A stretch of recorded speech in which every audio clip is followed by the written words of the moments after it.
Good morning, guys, and welcome to our Q2 presentation.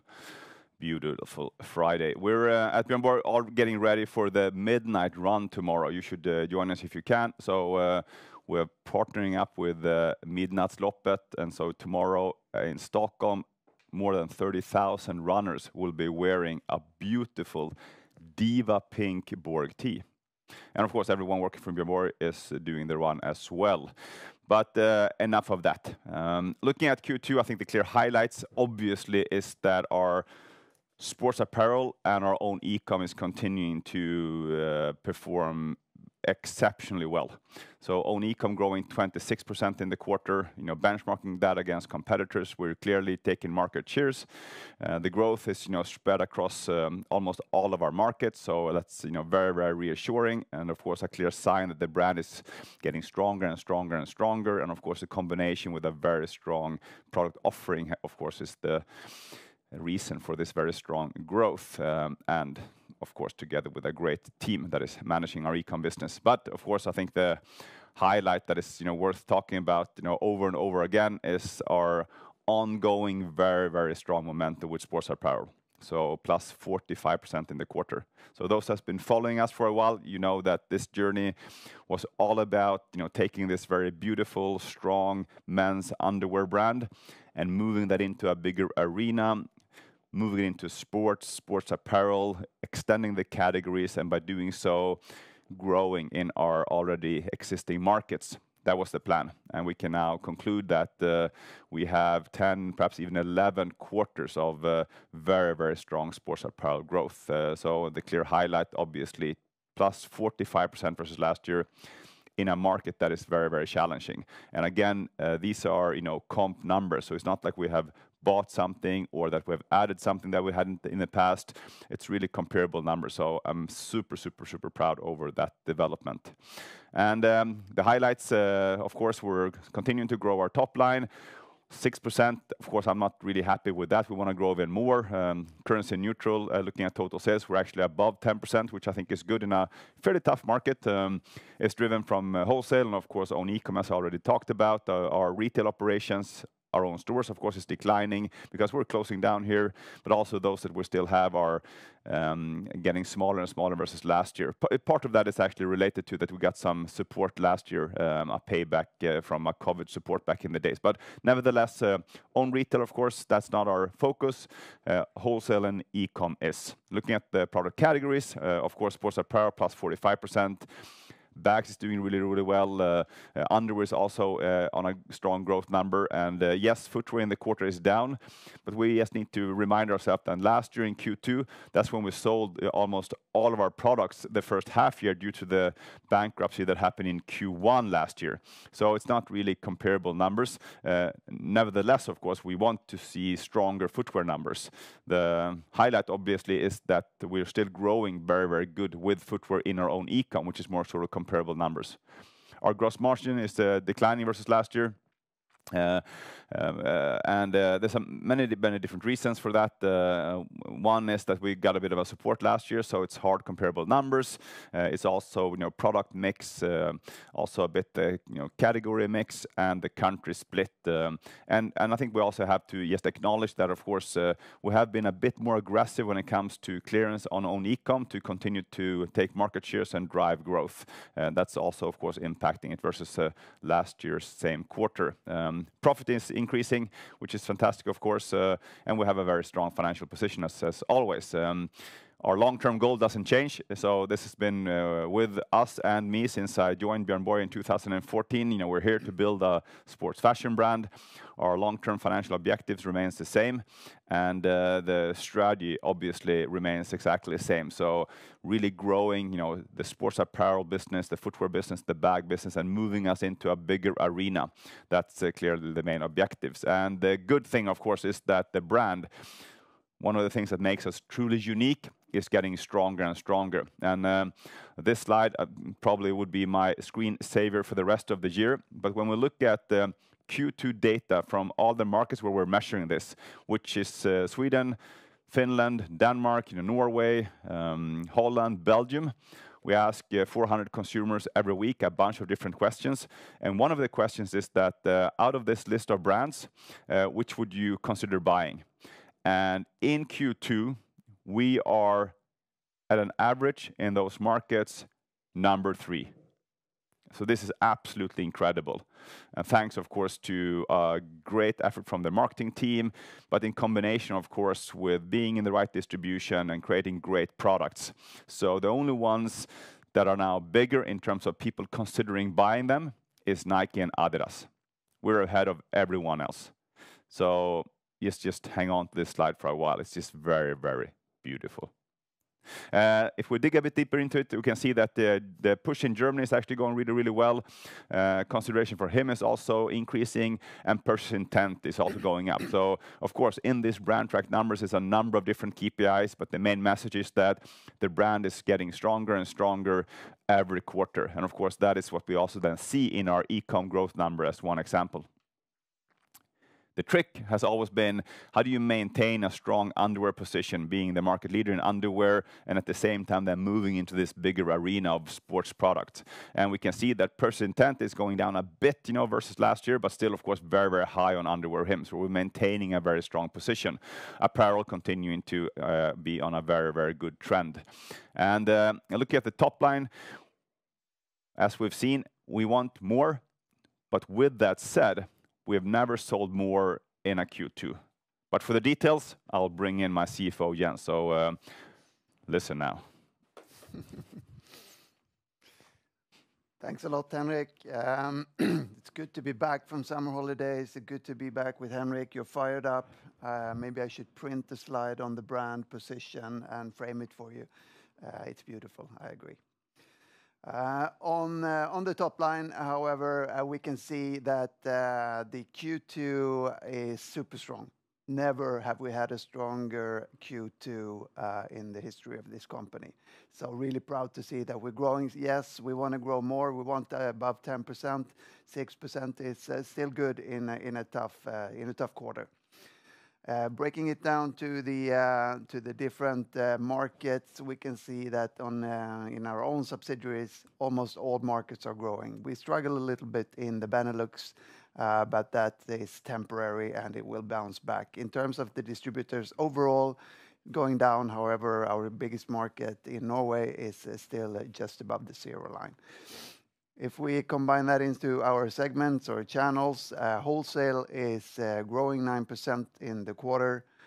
Here we can see that the physical doors, the brick and mortar, are growing even 16%, while the online players are fighting a bit with -3%. And own e-commerce, you heard from Henrik, is growing 26% in the quarter, super strong, while everyone else is losing market shares, we're gaining. Own retail is declining. Comparable stores, meaning the same ones we had open last year, excluding contributions from any government on COVID, etc. It's a -6%. So still declining, but not really the focus either, as you heard before. Distributors, -11%. Mainly the some of the smaller distributors have a bit of a catch-up to do. If we look at the online sales, and when we talk about online sales, we talk about our own e-commerce, obviously the wholesale e-tailers, meaning wholesale partners selling online only, and marketplaces. Here we've kept track of this for a while, and we can see it's going up in absolute numbers, and if we compare it to last year, even in percentage of the total sales. So obviously, if we were to see how much of our products are sold on physical players' own websites, it should be an even higher number, obviously. Breaking down the sales to our categories, you heard from Henrik many times today that the sports apparel is up 45% in the quarter, super strong. Really comparable numbers as well, so very, very good to see. But also underwear bounced back. For those of you remembering that Q1 had a timing problem, let's say, or challenge in the first quarter, it now bounced back in the second quarter with +11%. Bags back to growth on 38%, so yeah, good to see as well. Looking at the bottom line, so gross margin is down towards the end of the Q2.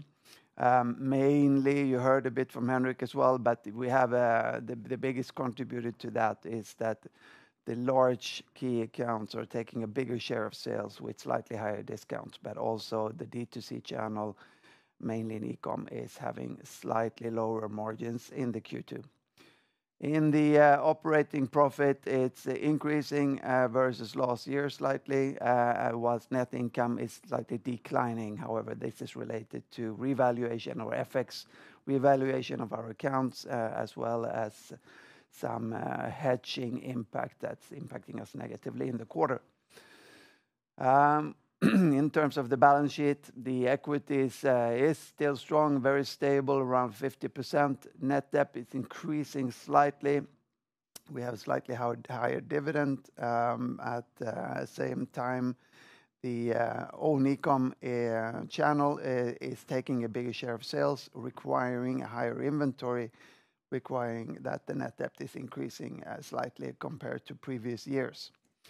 The working capital in relation to the rolling gross sales, we want to be around 20%, slightly up during the Q2, but not alarming. So it's 22%. But so I think it's going to keep fairly stable around the 20% line, roughly.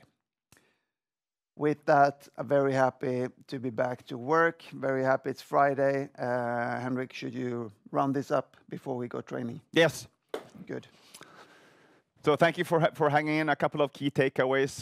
So one, of course, in terms of the brands, we talked about that. The brand is getting stronger and stronger. Of course, that's our most important asset. That's what makes us truly unique.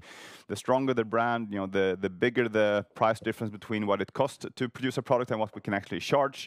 So that's very important, and it's going in the right direction. Secondly, of course, we have a very, very strong momentum in own e-com, as you have seen, and also wholesale is doing a very, very good job. Interesting enough, of course, we see that it's really the brick and mortar that is now growing, whilst the e-tailers are declining. So even, of course, that the retail trend we continue believes is going to be fewer and fewer stores. We see that being where the consumers currently are is of course crucial for us, and that means of course one big part of our business will still be based on physical retail.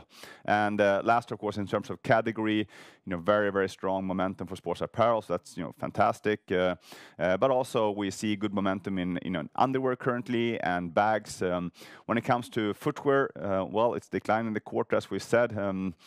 Hard to compare because, of course, last year's number was the full year numbers in Q2. But nevertheless, we have integrated that. It's a great potential, but of course, it's a lot of hard work to integrate that and turn that around and make that also contribute to our plans of growing even further.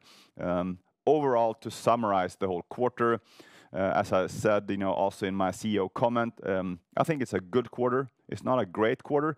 It's certainly not a bad quarter. The highlights clearly that we're growing sports apparel, own e-com and wholesale. The more challenging part where we need to dig into deeper is of course the margin development, but also of course the footwear category. But to sum it up, again, a good quarter, and I'm super proud over the team that in a very, very tough market. Reviewing some of our competitors, we believe that we are amongst the few ones that actually are, gaining market shares and growing top line and actually profit. So I think with that, I'm sure that Hjalmar want to fire in as well. Oh yes, thank you so much. And I guess let's start a bit with the pricing pressure from the discount that you mentioned. Should this be a concern ahead, or are you confident that this price pressure that you mentioned is temporary? What could we expect? I mean, going forward. I mean, looking back, you had quite a good pricing power, I would say. Is this just a temporary dip, or what's like the current situation on the pricing? No, I think the pricing power is as strong as it has ever been in terms of the brand. But of course, we need to acknowledge what is happening around us, and of course, one of the levers that we can play with is just to increase the margins a bit. Being slightly more aggressive with certain product groups, perhaps investing slightly different to continue, of course, to drive growth predominantly in our own channel. So that is really the main thing we see in Q2. Q2. So if you want to grow, you need to be a bit, agile and finding, ways to enable growth. Still, of course, we want to improve profitability. So if we look at the e-com channel, well, yes, we are dropping in margin slightly, partly due to increased discounts, partly due to product mix, but of course also the profit on e-com is increasing. And of course, that's the balance we want to have, because ultimately, of course, it's all about selling a lot and making a lot of money. What happens in between, less important. That's sort of our view on that. On wholesale, we are focusing on our bigger customers. And the bigger customers buy bigger volumes. With that comes slightly higher discounts. So, of course, the evolution, if that continues, is that the discount on wholesale will be slightly bigger, simply because we're selling, bigger volumes to bigger customers that have slightly higher discounts. Yeah. So a little bit in the D2C channels, lower margins to push growth than, at least for the short term being. Is this across all markets, if you look at your own online, or do you feel this is particularly emphasized in certain markets? No, but it is a bit, differently depending on which market we're currently in and where we see, traction. So it could be, vary a bit between, some of the markets. We've seen, currently that the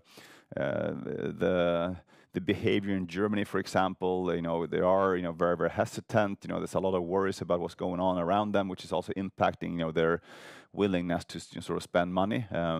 But on the same side, we see that we have a very strong momentum in terms of selling to German consumers. So that's actually up, 29, almost 30% year to date. So sold into Germany to German consumers. So that's a mix, of course, of own e-com and German customers, but still very low volumes. So it's a bit different depending on market. Okay. And I know you don't provide guidance, but if we look ahead, I mean, you have some, currency or FX related tailwinds looking into the second half here due to the purchasing terms and so forth. But then also we mentioned some margin pressure here. How should we balance these two items? Are you confident that maybe you could have margin expansion looking ahead, and how do these items counteract each other? Well, I think the easiest way, and of course everyone listening are very smart and talented people, and as you say, of course, we are purchasing most of our products in US dollar. We're selling close to nothing in US dollar. Well, actually right now, nothing, because we closed down the US business due to all the stuff that is happening. So of course, that will have an impact, on our gross margin for sure. So it's, simply all about, measuring what the currency is currently versus how it was, a year ago. And then of course, timing that in when we purchase the stuff, but also of course, when we sell the stuff. But it's very, very clear that, a weaker US dollar is something that will help our gross margin. That's clear. But it's also a case where the SEK euro, plays into account. So of course, what we now see with I wouldn't say that the SEK is strong, but at least it's changing a bit in a direction where it becomes a bit stronger. Of course, also impact our top line negatively. So it impacts, our P&L in many, many different ways. And I think also, not to sort of overcomplicate things, but as we talked about in terms of our financial net, here, we are reevaluating, our cash and loans, at the beginning of the quarter versus how we are looking at the end of the quarter. So those fluctuation also will have an impact on mostly then, of course, our profit, after tax. But so it's a lot of different things that's impacting us due to the currency. And at least last, probably a year, it's been very volatile. So that's going to make it a bit trickier, of course, for people to see, okay, how is that going to impact the Björn Borg business? Yeah. But from a gross margin perspective, that will definitely have a positive impact. All other things the same. Yeah. Okay. Yeah. Thank you. And then on Germany, you mentioned the development and particularly maybe in Hamburg, which is your focus area here. Is the German consumer overall, putting pressure on your sort of development in this region, and how should we look at this?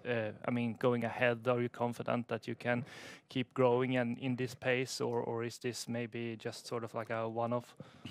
Well, it's certainly not a one-off. We're very persistent. So of course, I've been doing this now since 2014, and there was many reasons to give up along the way when things didn't go as planned. So we simply do not give up. And it's clear, if we look at Germany, that market is as big as all our other markets combined. So massive potential. With that said, of course, not an easy market. And that's what we said, let's aim small. Let's start with one city and then slowly build a strong community. And that's what we've done in Hamburg. When we look at some of the KPIs, so brand track data from Hamburg or our own e-com into Hamburg, we can see that we're now doubling our sales on our own e-com to people living in Hamburg. So that's the quickest growing city now in our own e-com. And of course, that showcased that the investment is really paying off. So we are in Germany to stay. And then, of course, how long will it take until the German business will be a substantial part of our overall P&L? Hard to say, because again, of course, when you look at the P&L, it looks like it's already big, but that's due to the Zalando business, which is not really to German consumers. So now we're trying to build a strong brand towards German consumers, and then Zalando plays a role, but predominantly own e-com is our key channel to win German consumers, and that in Germany is going so far good, and those investments will continue. Yeah. Okay. Yeah. Thank you.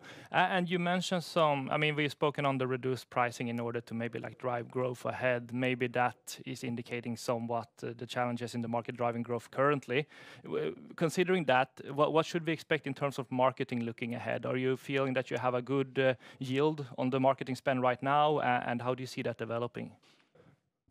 Well, I think we found a fairly good balance. So in terms of how much we need to spend, I would say roughly between 7 and 9%. That is what you could expect from a company like this to invest into marketing. And then, of course, when you benchmark with other companies, you don't really know always what they put into their marketing working budget, whether it's showing up elsewhere in the P&L. But I think that's a good starting point. And then, of course, out of that big chunk of money, how you spend it's gonna be differ. And very clearly, if we talk about performance marketing, so the stuff that is then driving e-com business as one example, that's very easy to measure. So that I put in something here, then this is what I get out. But of course, a big chunk of our marketing is still in formats where the benefit in terms of P&L impact, in terms of revenue or profit is it's hard to calculate. So one of course example is the Midnattsloppet, or the midnight run we do on Saturday. Absolutely incredible. So yes, imagine in the middle of the night, so the more than 30,000 people running in our Diva Pink Borg tee. Incredible. Of course, that's going to have a massive impact for the brand. The event is perfect for us. That's where people are that are not predominantly runners, but that run because they want to do something else potentially. That's where we want to be. But of course, if you try to translate that into revenue, then it's going to be very hard. We don't know how much stronger the brand will be because we're there. So it's not an easy question to answer. Do you get the money back from your investments? I believe we have a very strong team in place.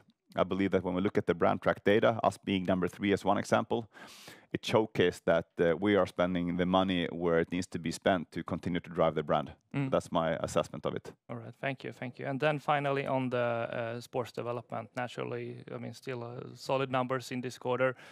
Just how far can this reach, do you feel? What are your ambitions looking ahead, and what can you maybe remind us again of the drivers of the sports apparel?